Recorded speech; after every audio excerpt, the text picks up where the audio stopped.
नाम तो बहुत सुना था, नवागढ़ का, और ब्रह्मचारी अवस्था में एक बार आना भी हुआ था, लेकिन मुनि अवस्था में प्रथम बार आकर अरनाथ भगवान के चरणों में बहुत ही अच्छा लगा है। यहाँ पर दर्शन करके मन प्रमुदित हो गया।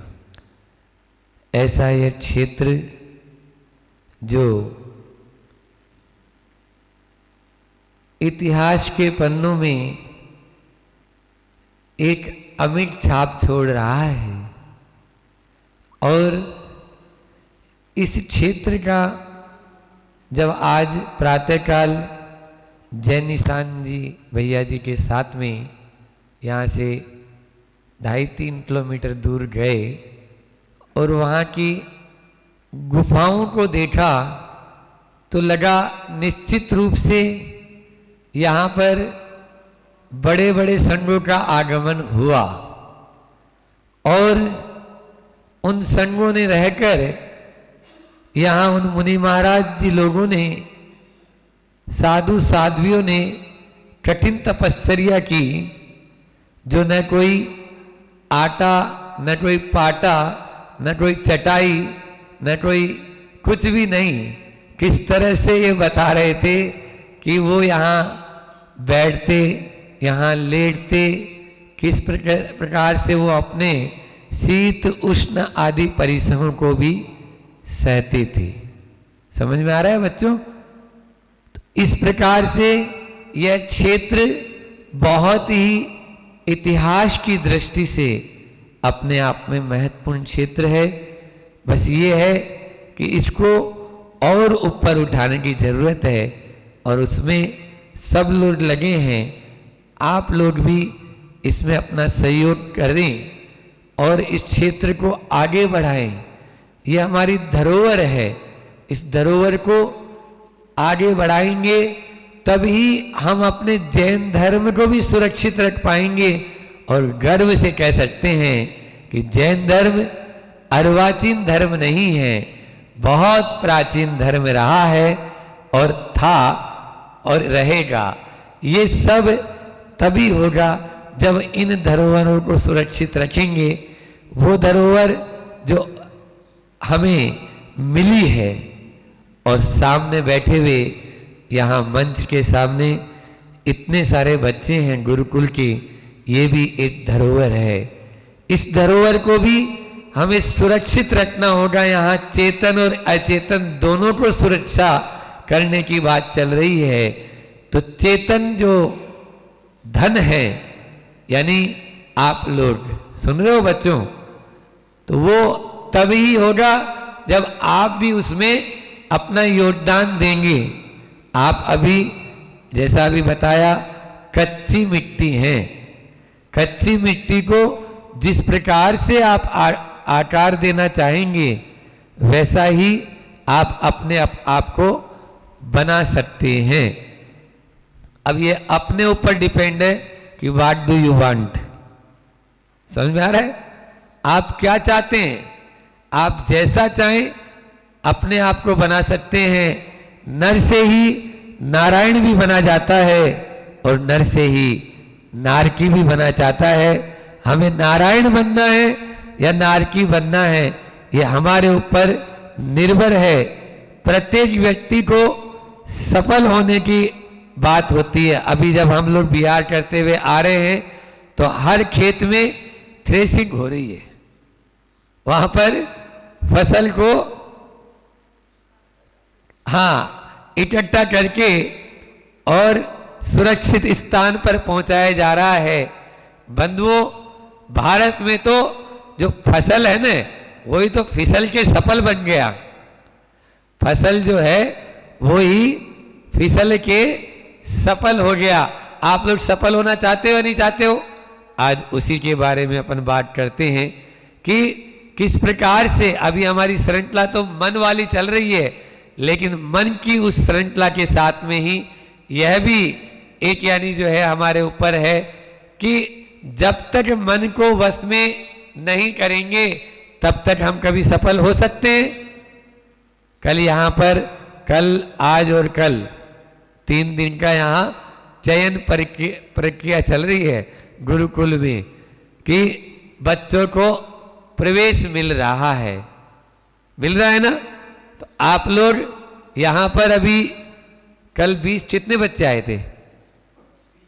20-25 बच्चे आए, तो वो अपने मन को वश में कर लिए कि नहीं, हमें तो गुरुकुल में रहना है, जो हमारी भारतीय परंपरा थी, और उन्होंने अपने घर को भी छोड़कर यहाँ रहना स्वीकार किया।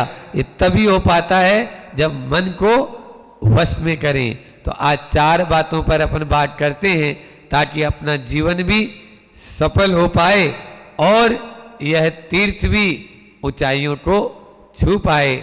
तीर्थ वो जो स्वयं तिरे औरों को भी तार दे, ऐसा यह तीर्थ है। सबसे उत्तम तीर्थ तो अपना मन है, जो स्वयं तो तिरता ही है, उसके आधार पर कहीं और भी तिर सकते हैं। इसलिए अपने मन को नियंत्रण में रखना ही सबसे अच्छा तीर्थ माना गया। आचार्यों ने कहा है कि हम अपने इस मन को कंट्रोल में रखें, इस मन को अपने वश में रखें, तभी आगे बढ़ सकते हैं। आप लोग सब यहाँ पर ज्ञानार्जन के लिए आए हैं। ज्ञानार्जन के लिए कुछ बातें होती है। ज्ञान का अर्जन आचार्य पूज्यपाद स्वामी ने समाधि तंत्र में बहुत ही अच्छी कारिका कही है कि अदुख भावितम ज्ञानम दुख छन्निदो क्षीयते। जो सुख में ज्ञान अर्जन किया जाता है वो कपूर की तरह उड़ जाता है, और जो दुख में ज्ञान अर्जन किया जाता है वो भाव भाव में हमारे साथ में रहता है। इस जन्म में ही नहीं, कई जन्मों में साथ रहता है। समझ में आ रहा है कि नहीं आ रहा है? हम जो बोल रहे हैं वो सुनाई दे रहा है? समझ रहे हो? तो इसलिए कष्टों से कभी डरना नहीं है। हमको सुखी नहीं बनना है, मतलब सुविधा भोगी नहीं बनना है। सुखी तो बनना है लेकिन सुविधा भोगी नहीं बनना है। जितनी ज्यादा सुविधाएं हम अपने जीवन में अपनाते चले जाएंगे, ज्ञान उतना ही हमारे से दूर होता चला जाएगा। इसलिए ज्यादा सुविधा नहीं, प्रमाद आने का सबसे प्रबल कारण, आलस्य आने का सबसे प्रबल कारण क्या है पता है? सुविधा। क्या है? और ये सुविधा ही हमारे मन की दुविधा बन जाएगी, हमारे लिए हमारे जीवन की दुविधा बन जाएगी। हम अपने ही जीवन का एक संस्मरण याद आया कि जब हम सीए के लिए कलकत्ता गए तो वहां पर जो पूर्व अवस्था के मामा श्री थे, उन्होंने अपने पास में न रख के एक ऐसे स्थान पे रखा जो बिल्कुल संकीर्ण था, छोटा सा, क्योंकि मेट्रो सिटियों में स्थान थोड़ी मिलता है, जितना बड़ा ये तख्त है उससे भी छोड़ा, बस केवल पांव फैला लो उतनी जगह, और वो भी रात्रि में वहां विश्राम करना है, और साथ में ही एक व्यवस्था भोजन की बना दी कि यहाँ पर, जबकि उनके HDFC के चेयरमैन उस समय रहे, सीए इंस्टीट्यूट के वाइस चांसलर वो रहे हैं। तो ऐसे वह जो है पूर्व अवस्था के अपने घर में नहीं रखे, 2-2 फ्लैट खाली राजहंस में, लेकिन नहीं, आज वो बोलते हैं कि नहीं, हमने उस समय ऐसा क्यों किया, अपने पास में फ्लैट में क्यों नहीं रखा, जबकि खाली फ्लैट रखा हुआ है, उसमें तो कोई रह भी नहीं रहा है। लेकिन उन्होंने कहा यदि हम ऐसा करते तो जहां पर अभी हम बैठे हैं ना, वहां पे नहीं बैठे रहते, वहीं बैठे रहते नीचे ही। क्यों? क्योंकि सुख में जो ज्ञान अर्जन करते वो कहां चला जाता कोई पता नहीं है। तो 4 बातें करते हैं। सबसे पहले तो अपने आप पर आप लोग भरोसा करें, आप में बहुत शक्ति है। पहला मैंने क्या बोला? अपने आप पर भरोसा करें। हम क्या करते हैं, अरे ये प्रश्न तो हमें आता ही नहीं है, ये पेपर तो हम कर ही नहीं पाएंगे। जैसे ही हम ये बात अपने मन पर हावी कर लेते हैं तो समझ लीजिए आप लिख ही नहीं पाएंगे ना। इसलिए अपने आप पर पूर्ण विश्वास रखें। आत्मविश्वास रखें, पूर्ण भरोसा रखें। दूसरा है अपना लक्ष्य निर्धारित करें। क्या बोला? एक लक्ष्य हो, नेक लक्ष्य हो, और उस लक्ष्य की प्राप्ति के लिए पूर्ण रूप से हम जुड़ जाएं। बार बार डामाडोल स्थिति नहीं बनाएं। प्रमाण सागर जी महाराज जी कहते हैं कि लक्ष्य विहीन यात्रा यात्रा नहीं, भटकन है। लक्ष्य से विहीन यात्रा यात्रा नहीं, भटकन है। हमारा लक्ष्य होना चाहिए कि हमें करना क्या है। यदि हमारा लक्ष्य ही नहीं होगा तो हम कहां जा रहे हैं कोई पता नहीं रहेगा। उसके बाद में तीसरी बात, पहली क्या बताई? अपने आप पर, हाँ वेरी गुड, भरोसा रखें। दूसरा क्या बताया? अपना लक्ष्य निर्धारित करें। और तीसरी बात है एकाग्रता और स्थिरता रखें। तीसरी बात क्या है? एकाग्रता। एकाग्रता का मतलब होता है कि अस्थिर स्थिति नहीं होनी चाहिए। एक जैसे अपन मान लीजिए हिंदी पढ़ रहे हैं, हिंदी का विषय पढ़ रहे हैं, तो अब हिंदी के विषय पर ही ध्यान दें। अब हिंदी पढ़ने बैठे और अंग्रेजी की याद आ रही है, अंग्रेजी पढ़ने बैठे और गणित के विषय की याद आ रही, अरे उसमें क्या बताया था। तो आप ये क्या हो रहा है? डावाडोल स्थिति हो रही। एक बार ऐसा हुआ कि एकाग्रता या अस्थिरता का देखो उदाहरण कितना अच्छा है कि एक बार एक व्यक्ति ने अपने पिछवाड़े में, जैसे ये है ना इधर, तो ऐसे बोला कि भैया मुझे यहाँ पर कुआं खोदना है, तो तुम बताओ कितने फीट पे पानी निकल जाएगा। बोले 40 फीट खोद लो। सुन रहे हो विजय? कितना बोला? 40 फीट पे पानी निकल ही आएगा। अब वो 40 फीट खोद दिया, लेकिन पानी नहीं निकला। अब 3-4 दिन बाद में वापस उसको बुलाया, क्यों? तुमने बोला 40 फीट खोद देना, हमने तो एक ज्यादा ही खोद दिया, 41 फीट खोदा, पानी आया ही नहीं। बोले क्यों? पानी क्यों नहीं? कहाँ खोदा था? बोले चलो। अब पीछे गए तो वहां 1-1 फीट के 41 गड्ढे बने हुए थे। कितने गड्ढे बने हुए थे? 1-1 फीट के 41 गड्ढे। मतलब उसने एक जगह 40 फीट नहीं खोदा, उसने 40 गड्ढे अलग अलग बना दिए, 41 गड्ढे अलग अलग बना दिए। तो क्या पानी निकलेगा? ऐसे ही हमारी स्थिति होती है कि हम एक जगह केंद्रित नहीं रहते, इधर से उधर, उधर से इधर। तो ये एकाग्रता और अस्थिरता का यदि परिणाम इसी प्रकार का होगा जैसा उस आदमी ने किया था। और चौथी और अंतिम बात है कि समय के पाबंद, समय के पंक्चुअल हो। जैसे हमने अभी बोला था 3 बजे आना है, तो 3 बजने में 5 मिनट पहले यहां पर उपस्थित हो जाना, ताकि अपनी गाड़ी छूटे नहीं, है ना। और यदि मान लीजिए अपन समय के बाद जाएंगे तो क्या होगा?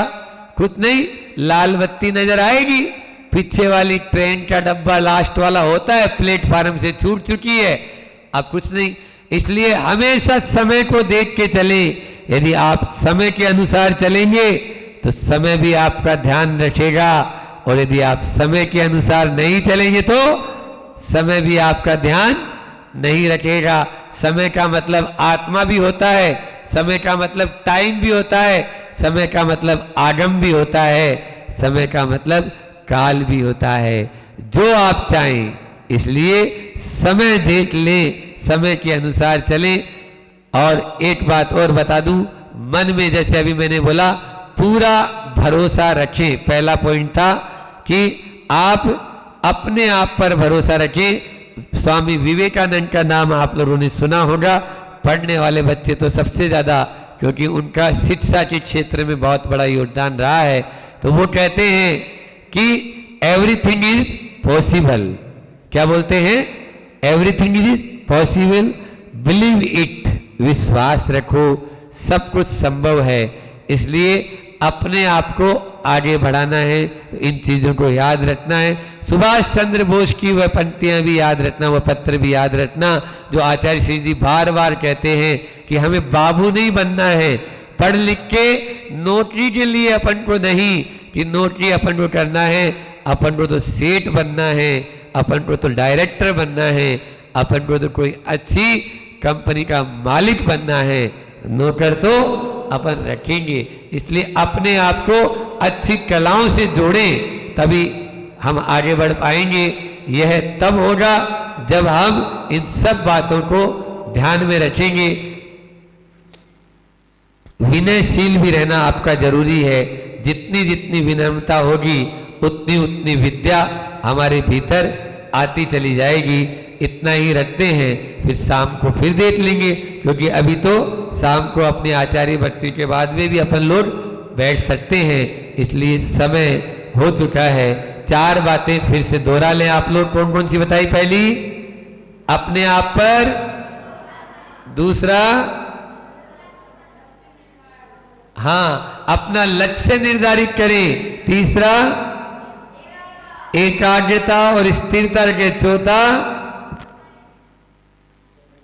समय के पाबंद बने, तभी हम आगे बढ़ पाएंगे। बोले ऐसा परमो धर्म की आचार्य गुरु और विद्यासागर जी महामुनिराव जी की। मंत्री ने विश्वास के साथ मंत्री के पास उस लड़के को पहुंचाया। जब वो लड़का देखा, उसका परिचय हुआ, राजा ने कहा जो प्रभु की भक्ति में और जो प्रभु की आराधना में आया था, इसी व्यक्ति को मैं राजा बनाऊंगा और इसी से मैं अपनी पुत्री का विवाह करूंगा।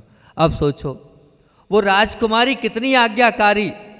आज की अगर लड़की होगी ना तो पीछे हट जाएगी, ऐसे वैसे लड़के के साथ शादी कर दो आप, होगा क्या ऐसा? लेकिन वो राजकुमारी कितनी थी। उसने ये नहीं पूछा कि कोई देश का राजा चाहिए, राजकुमारी होने के बाद सुंदर चाहिए, बिल्कुल जो है खूब प्रतिभावान चाहिए, खूब ताकतवर चाहिए, लेकिन कुछ नहीं। उसने उस लड़के को भी नहीं देखा। उसने कहा जो पिता की आज्ञा है वो मैं मानूंगी, उनने जो तय किया वही होगा। धन्य है, सत्य घटना है, कथानक सत्य है। और वो राजकुमारी बिना देखे हाँ कर दिया और उस लड़के को राजा ने बिना सोचे समझे राजकुमार बनाया, राजकुमार बना के राजा बनाया, राजा बनाकर उसका विवाह अपनी राजकुमारी के साथ कर दिया। और इधर विवाह हुआ। विवाह होने के पश्चात राजा ने तो जो करना चाहिए वो कार्य, करने योग्य कार्य किया और वन की ओर विहार किया। आप लोग इतने बूढ़े हो गए हो, सफ़ेद बाल हो गए, सफ़ेद बाल देख के तो क्या होता था, वैराग्य हो जाता था। वो तो सोचो क्या भरी जवानी उम्र में वो वन की ओर चला गया। लेकिन अपन चेत ही नहीं पा रहे। पंडित जी को महाराज जी बोल रहे हम बहुत पुराने समय से देख रहे हैं, लेकिन वहीं के वहीं है। अरे थोड़ा चेतो, कब तक उसी क्लास में बैठोगे? प्रतिमा हुई कि नहीं हुई? प्रतिमा हुई कि नहीं है? बताओ। हम तो कहते हैं जो वहीं के वहीं हो आप, चतुर्थ से पंचम नहीं बने। अरे पंचम गुण स्थान करो। एक क्लास में बैठने वाला क्या कहलाता है? फेलिवर कहलाता है ना। फेल कितने साल से एक क्लास में हो? घर से बाहर कर देना चाहिए आपको। तो आप अपने बच्चों को बाहर करोगे कि नहीं? एक ही क्लास में बैठे रहते हैं तो करते हो ना बाहर। तो समझो अब एक क्लास से ऊपर बढ़ो, प्रतिमाधारी बनो। वो देखो वो वन की ओर विहार कर गए और इधर वो जो किसान का लड़का था वहाँ बैठा है और अपने भली भांति कार्य को कर रहा है। आपको बहुत आनंद आएगा आखिरी में सुनने के बाद। इस चीज़ को लगेगा कि महाराज जी ने बहुत अच्छी चीज़ सुनाई हैगी, लेकिन वो चीज़ आप सुनने के बाद उसका जो अंत में मर्म आए उसको अपने जीवन में उतारना। मूल बात इतनी है कि उसको अपने जीवन में उतारना। अब जब वो सब कार्य को देखता है, समझता है, और राजकुमार तो था नहीं लेकिन राजकुमार के योग्य कार्य किया और सब अच्छे कार्य करने लगा। छोटे मोटे युद्ध भी उसने लड़े, आसपास के युद्ध लड़के भी जीत करी और वहाँ की पूरी जो प्रजा थी उसका वो क्या बन गया? चहेता बन गया। कुछ दिन होते हैं। अब हुआ ये कि जो मंत्री जी थे वो मंत्री जी राजकोष को संभालते थे। जो दूसरे व्यक्ति थे वो वहाँ के जो दूसरे कागजात, डॉक्यूमेंट्स आदि वो संभालते थे। और तीसरा जो वहाँ का कहना चाहिए जो युद्ध विभाग होता है उसकी जो पूरी सामग्री होती है, घोड़साल में जो वगैरह रहता है वो संभालते थे। मतलब अलग अलग सब कुछ चीज़ें थी, सबकी चाबियाँ थी। मतलब खजाने की चाबी भी अलग दे रखी थी, सब कुछ दे रखा था। और वैसे भी उनको कुछ मालूम तो था ही नहीं राज्य में क्या खजाना है। परंतु लेकिन एक बड़ा विकल्प वाली बात है, कोठरी थी छोटी सी। उस कोठरी की चाबी राजा देना नहीं चाहता। राजा मतलब वो किसान का लड़का जो अब राजा बन चुका था, वो देना नहीं चाहता था। सबको विकल्प, मंत्री को विकल्प, मुझे मालूम है खजाना ये है और जो बाकी युद्ध की सामग्रियों का खजाना वो है, डॉक्यूमेंट्स की चीज़ इनके पास है, आखिर इस छोटी सी कोठरी में है क्या जो राजा अपने पास रखता है? रखे कोई बात नहीं, लेकिन हर 15 दिन में उस कोठरी में जाता है और आधा पौन 1 घंटा बैठता है और वापस आ जाता है।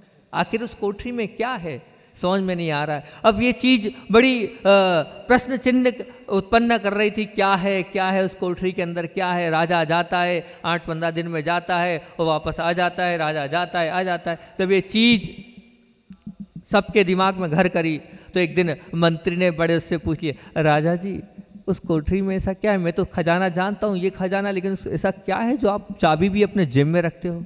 ऐसी कौन सी अमूल्य? राजा ने डांट दिया, अपने काम से काम रखो, तुम्हें किसने अधिकार दिया है इतना पूछने का? वो घबरा गया। फिर उसने सोचा एक काम करते हैं, उससे बोलते हैं जो वो पूरा खजाना संभालता है, खजांची है, उससे बोलते हैं जो युद्ध की सामग्री आदि रखता है, और सेनापति भी है और उससे बहुत खुश भी रहते हैं राजा जी, क्योंकि उसने 2-3 युद्ध जिताए हैं। तो उसने कहा तुम पूछो उसमें क्या है, आखिर क्या करते हैं राजा जी जाके, क्या है उसके अंदर? तो उसने ही पूछा, उसको भी डांट दिया और ऐसा डांटा क्या वो हिम्मत ही नहीं हुई किसी से बोलने की। अब सब लोगों ने सोचा क्या किया जाए, आखिर ऐसा कौन सा धन है उसके अंदर जो राजा जी बार बार जाते हैं और उसमें करते हैं और हर 1 घंटे में आते हैं, क्या गिनते हैं उसमें बैठकर कि 1-1 घंटा लगता है उनको। अब ये बात क्या किया जाए? बोले एक ही व्यक्ति है उनसे पूछने की हिम्मत रख सकता है। कौन? बोले रानी महोदय। रानी से बोलो, रानी को बताओ पूरी बात। रानी पूछेगी तो राजा अवश्य बताएगा। और सब लोग जाके रानी से बोलते हैं, समझ में नहीं आता उसके अंदर क्या है और ऐसी कौन सी धन दौलत है, ऐसा कौन सा खजाना है जो राजा जी जाते हैं और जाते ही गेट लगा लेते हैं, 1 घंटा बैठते हैं और फिर बड़े मुस्कुराते हुए आते हैं। आप पता तो करो, आपको ही नहीं पता, कल राजा चला गया और अपने को पता नहीं उसमें कौन सी सुरंग है, कौन सा खजाना है, कौन सा क्या है, आप पता तो कर लो। रानी ने रात को जब राजा महल से अपने उसमें आए तो रानी ने ये बात रखी तो राजा ने मना कर दिया कि वो आपका विषय नहीं है, वो मेरा विषय है, वो क्या है अंदर वो मैं नहीं बताऊंगा। तो अब रानी महिला पर आया तो महिला पर रूठ गई। अब आज के बाद मेरा खाना पीना बंद, आज के बाद मेरा बोलना बंद, अब वो रूठ गई। मैंने कहा बड़ी मुसीबत है। अब महिला तो महिला, उसको समझाना बुझाना तो पड़ेगा। वो नहीं माने तो अब नहीं माने तो राजा ने बड़े उससे समझाया। बोले अच्छा तुम जानना ही चाहती हो, मैं समझ गया हूँ, ये तुम्हारा प्रश्न नहीं है, ये तुम्हें सब ने बताया, मंत्री ने बताया, सेनापति ने बताया, अन्य लोगों ने बताया ना। बोले हाँ। बोले सबको बुलाओ, कल हम वहीं आपको लेके चलेंगे और वहीं जाकर और वो आपको बताएंगे कि वास्तविकता क्या है, उसके अंदर मैं क्यों जाता हूँ, ऐसी कौन सी संपदा है उसके अंदर, वो मैं सबको एक साथ ही बताऊँगा। अब सब पूछना ही है, जानना ही है। वैसे आपकी जिज्ञासा नहीं, मैं जानता हूँ, ये सब पूरे जो लोग साथ रहते हैं उनकी जिज्ञासा है ये। बोले सबके साथ चलेंगे। सुबह होती है, सबको बुलाया जाता है। अब मंत्री सेनापति बड़े खुश कि रानी ने बड़ा अच्छा काम किया, भले ही भूखे रहने की धमकी दी। आप लोग भी देते होंगे धमकी, घर में अपने पति को देते होंगे ना धमकी कि रोटी नहीं खाओगे, ला के दे दो सोने की ये चीज़, ला के दे दो साड़ी, ला के दे दो गाड़ी, ये चाहिए, घूमने नहीं जाना, और मतलब घूमने जाना है, नहीं ले जाओगे तो खाना छोड़ देते हो। अब ऐसे ही है, वो महिला करती है इस प्रकार के कार्य, धमकी देती है, खाना पीना छोड़ती है, बात बंद कर देती है, रूठ जाती है। तो मंत्री जी खुश, चलो किसी बहाने से तो कार्य हुआ, लेकिन कार्य अपना हो गया हैगा। अब सब सुबह गए, दरवाज़ा खोला, दरवाज़ा खुलता है और कोठरी के अंदर सब प्रवेश करते हैं। प्रवेश करते ही तीनों चारों वहाँ देखते हैं, कुछ नहीं, छोटा सा कमरा है और उसमें कुछ भी नहीं है, ऐसा कोई सामान, ऐसे कोई खजाना ऐसा कोई देखने को मिला। रानी ने बोला कुछ भी तो नहीं है यहाँ। रानी ने बोला कुछ भी तो नहीं है यहाँ, यहाँ क्यों आते हो आप, क्या दिख रहा है, कोई रास्ता है, कोई खजाना है, यहाँ कुछ भी नहीं दिख रहा है। तो अब आप लोग ध्यान से सुनना, आपके सुनने योग्य बात है, पूरी कहानी का सार यहाँ आ रहा है, यही तो सुनाने योग्य था, जो हो सकता है आपके लिए कुछ सीखने को मिल जाए इससे। तो राजा ने कहा यहाँ कुछ नहीं, यहाँ बहुत कुछ है, यहाँ कुछ नहीं, यहाँ बहुत कुछ है। राजा ने कहा क्या है? रानी ने पूछा क्या है? तो बोले वो खूंटी दिख रही है। बोले हाँ खूंटी दिख रही। उस खूंटी पे वो फटे कपड़े दिख रहे हैं। बोले हाँ दिख रहे हैं, वो फटे कपड़े और वो सब कुछ दिख रहा है आपको? बोले ये मेरा पुराना कल था, जब मैं आया था तो इन कपड़ों को पहन के आया था। बोले जब भी मुझे घमंड होता है, जब भी मुझे ऐसा लगता है कि मेरे अंदर अभिमान आ रहा है तो मेरे उस घमंड को और अभिमान को चूर करने के लिए मैं बार बार आता हूँ और उन कपड़ों को देख लेता हूँ कि देख, तेरा ये कल था, आज भले ही तू राजा बन गया है, तेरा ये कल था, आज भले ही तू राजा बन गया है, लेकिन वास्तविकता क्या है? वो वास्तविकता है आज प्रभु की कृपा, गुरु की कृपा से राजा ने तुझे राजा बना दिया है, लेकिन तू कल तेरा ये था। इसलिए मैं अपने अभिमान, जब मैं अभिमान मेरे अंदर आता है तो मैं यहाँ आ जाता हूँ और कुछ नहीं करता हूँ, मेरे उस कल को निहारते रहता हूँ, आधा पौन घंटा होकर सिर्फ उन कपड़ों को ही देखते रहता हूँ। उन कपड़ों के देखने के बाद जो शांति मुझे मिलती है, जो आत्मानुभूति मुझे होती है, वो भगवान को देखने से भी नहीं होती है। मेरे कल को देखने से मुझे शांति होती है, मेरे कल को देखने से मुझे आत्मानुभूति होती है। तो ध्यान रखना, आपको भी कभी अभिमान आपके सर पर चढ़ जाए तो आप अपने कल को याद कर लेना, जहाँ से आप प्रारंभ हुए थे उसको याद कर लेना। जब उस प्रारंभिक दिन को आप याद कर लोगे तो वो आपका जो अभिमान है वो अपने आप शांत होता चला जाएगा। जिसने उस कल को याद कर लिया वो अपने आप उस अभिमान को चूर चूर हो जाएगा। ये अभिमान के ऊपर कहानी थी, अभिमान की बात थी। आग्रह और अधिकार की बात करूँगा, बहुत अच्छा उस पर भी विचार किया, चिंतन किया। अब कल आप आओगे तो वो कल सुना दूंगा। अंत में आचार्य भगवान का प्रतिदिन एक संस्मरण सुनाता हूँ, सुनना तो है आपको, 2-3-4 मिनट में उस संस्मरण को सुना दूंगा। बहुत अच्छा गुरुदेव का वो संस्मरण वो कल ही याद आया, बहुत पुराना वो संस्मरण है। बात उस समय की है जब आचार्य भगवान की दीक्षा हुई थी और दीक्षा के बाद राजस्थान में वह चारों ओर बिहार कर रहे थे और बिहार करते करते ब्यावर पहुँचे और ब्यावर में वो रुके हुए थे। और एक कंचन बाई जी हैं, अभी भी हैं, संलेखना का अंतिम समय चल रहा है, आदर्शमती जी के पास है, वो राजस्थान की है, जो गुरुदेव की जिन्होंने दीक्षा देखी है, जिन्होंने आचार्य ज्ञान सागर जी की समाधि कराई है, वो कंचन बाई जी आज भी विद्यमान है। वो उनके मुखारबिंद से वो बात सुनी, उसको मैं रखता हूँ। गुरुदेव के वो प्रारंभिक दिन, हम तो क्या बन पाएंगे उनके जैसे, 3 काल में नहीं बन सकते हैं। तो उन्होंने वो जो दृश्य देखा और वो बताया, वो मैंने पढ़ा, वो आपके सामने रखता हूँ। तो कंचन बाई जी बता रही थी, आचार्य भगवंत शाम के समय अपनी उस राजस्थानी भाषा में बोल नहीं पा रहा, उसमें उन्होंने बोला था कि आचार्य भगवंत शाम के समय दर्शन करने के लिए मंदिर के अंदर आए और कुंडी लगी हुई थी। तो कुंडी मतलब वो जो क्या कहते हैं उसको, आप जो भी बोलते हो, हाँ, सांकल लगे, माता जी बोल रही सांकल लगी हुई थी। हाँ, मैं ध्यान ही नहीं दिया, माता जी बैठी इधर।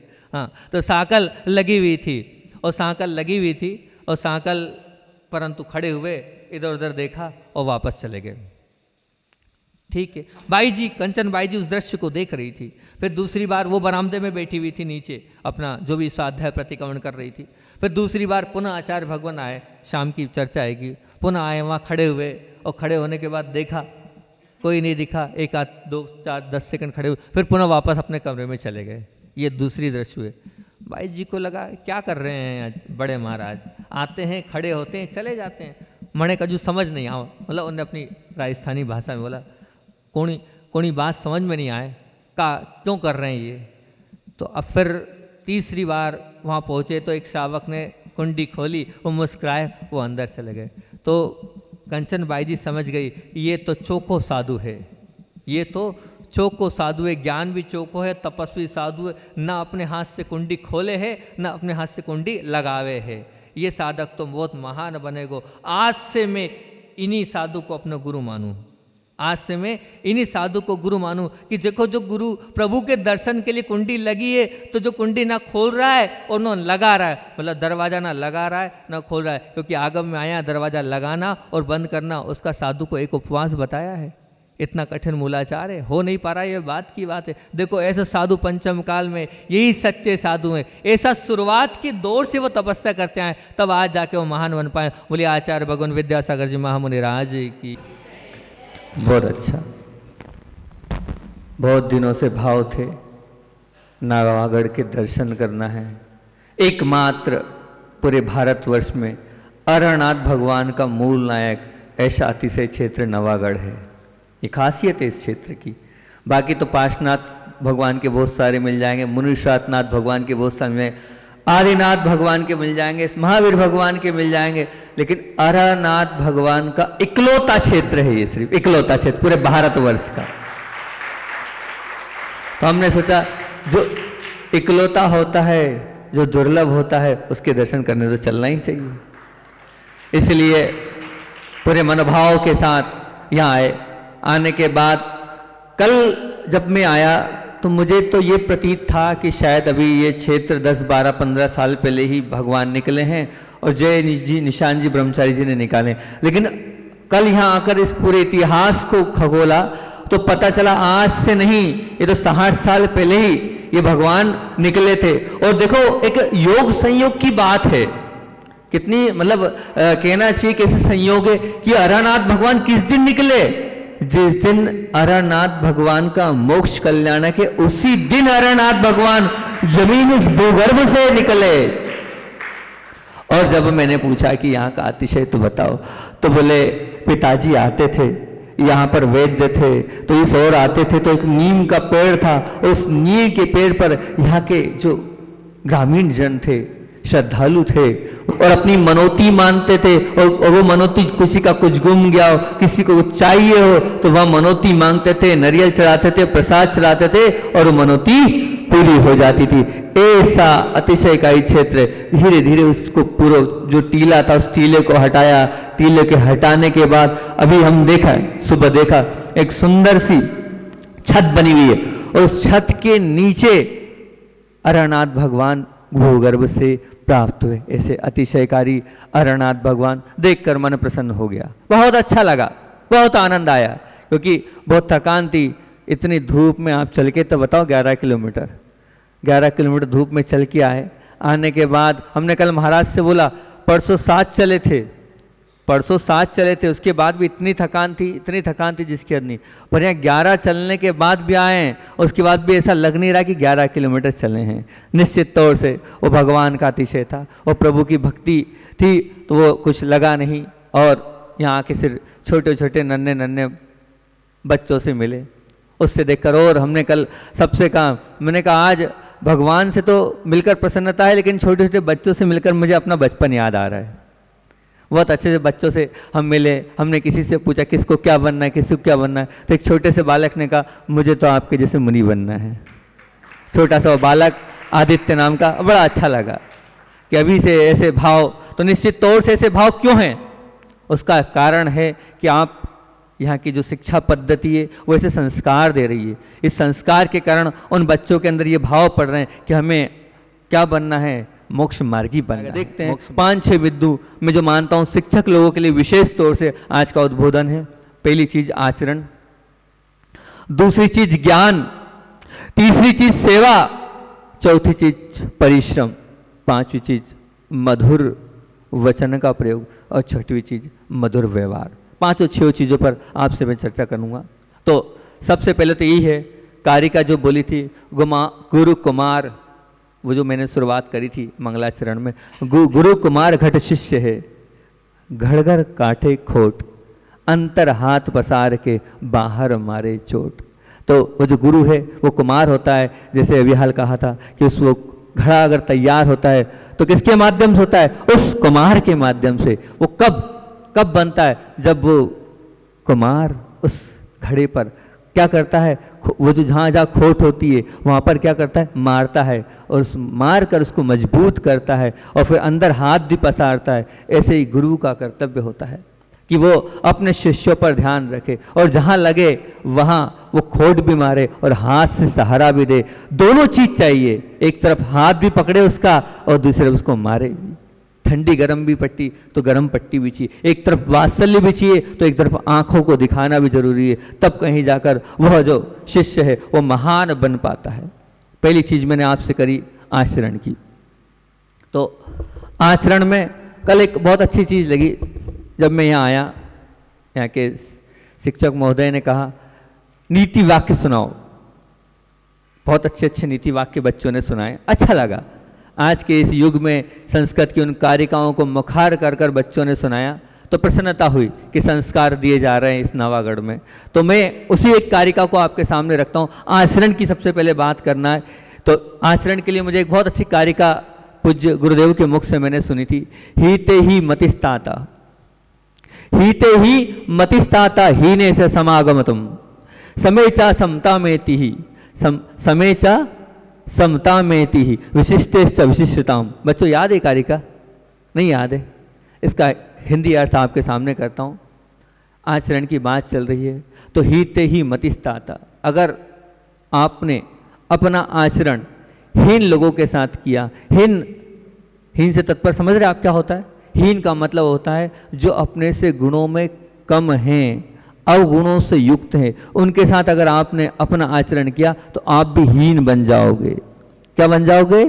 हीन बन जाओगे। और अगर समान वालों के साथ किया तो आपके गुणों में वृद्धि ही नहीं होगी, जैसे आप हो वैसे रहोगे। और विशिष्ट विशिष्टताम, अगर आपने विशिष्ट आचरण वालों के साथ अपना आचरण किया तो आप विशिष्ट और महान बन जाओगे। अगर आपको महान बनना है तो क्या करना पड़ेगा? आपको महान बनने के लिए जो अपने से गुणवान हैं उनके पास बैठना पड़ेगा, उनके साथ रहना पड़ेगा, तब कहीं जाकर आप महान बन सकते हो। विशिष्टताम विशिष्टता, इसीलिए कहा गया है कि विशेष लोगों के साथ आपकी संगति होनी चाहिए। और आप देखिए आपकी संगति किसके साथ है, आपकी मित्रता किसके साथ है। और शिक्षक लोग भी इस चीज का ध्यान रखें कि आखिर बच्चे की संगति किसके साथ है। आगम भरा पड़ा है, हीनता के लिए भरा पड़ा है, ये कैसा है। और समान वाले के लिए उदाहरण बहुत सारे भरे पड़े हैं और उत्कृष्ट वाले के लिए उदाहरण भरे पड़े हैं। आपने देखा होगा वो उदाहरण, सुना होगा, अगर आपने सुना होगा तो वो उदाहरण, कौन सा उदाहरण? विद्युत चोर का। वो चोरी करने गया था, लेकिन चोरी करने गया था, जम्बू स्वामी का जब साथ मिला तो चोरी छोड़ दी और कहाँ बन गया? वो मुनि बन गया। क्यों बना? क्योंकि उत्कृष्ट व्यक्तित्व का साथ अपनाया था। तो चोर भी चोरी छोड़कर क्या हो गया? मुनि हो गया, क्योंकि उसने उत्कृष्ट व्यक्तित्व का साथ निभाया था, उनके साथ हो गया था तो उत्कृष्ट हो गया। अगर आपको उत्कृष्ट बनना है, ध्यान रखना, अच्छे व्यक्ति की उंगली पकड़ लेना तो आप भी महान बन जाओगे। जिसने अच्छे व्यक्ति की उंगली पकड़ी निश्चित तौर से वो आपको अच्छाइयों की ओर ले जाएगा। और दूसरी बात, हीन के लिए एक बहुत अच्छी चीज़, अगर वैसे तो बच्चों लोगों ने सुनी नहीं होगी, पुराने लोगों ने तो सुनी होगी, वो कथानक प्रसिद्ध है। वो कथानक सब लोगों ने सुना भी होगा, चंपापुर का वो छोटा सा आगम का कथानक हैगा। नाम नहीं बताता हूँ क्योंकि कुछ समझदार लोग भी बैठे हैं, वो समझ जाएंगे महाराज जी कौन सी कथा बोल रहे हैं। एक माँ थी, एक सेठानी थी, उसको कोई बालक नहीं था, बच्चा नहीं था। जगह जगह जाके मन्नतें मांगी, जगह जगह जाके माथा टेका, जगह जगह जाके अपनी भावना को रखा, लेकिन उसकी भावना पूरी नहीं हुई। उसको बच्चा काफी लंबे समय तक नहीं हुआ। योग संयोग की बात है कि वीतरागी संत का उनके नगर में आगमन हुआ, और नगर में जब आगमन हुआ तो माथा टेक दिया, और जो निमित्त ज्ञानी मुनिराज थे उन्होंने देख के कहा कि बेटी चिंता मत करे, कुछ समय बाद तुझे पुत्र रत्न की प्राप्ति होगी, लेकिन एक बात ध्यान रख, अब तेरा माथा वीतरागी प्रभु के सामने ही टिकना चाहिए। जो राग और देश से रहित हैं, ऐसे प्रभु के सामने तो अपना माथा टेकना, यूं क्यों अपने माथे को यहाँ वह टेकती है। अब तू अपने श्रद्धा को दृढ़ रखना, और जो राग और द्वेष से रहित है ऐसे प्रभु के आगे ही, वीतरागी प्रभु के आगे ही अपना माथा टेकना। तेरे कोख से ऐसी संतान होगी जो महान धर्मात्मा होगी, ऐसा आशीर्वाद दिया। और जब आशीर्वाद दिया तो निश्चित तौर से ध्यान रखना, वीतरागी संत की वाणी कभी झूठी नहीं होती है, यह अकाट्य है।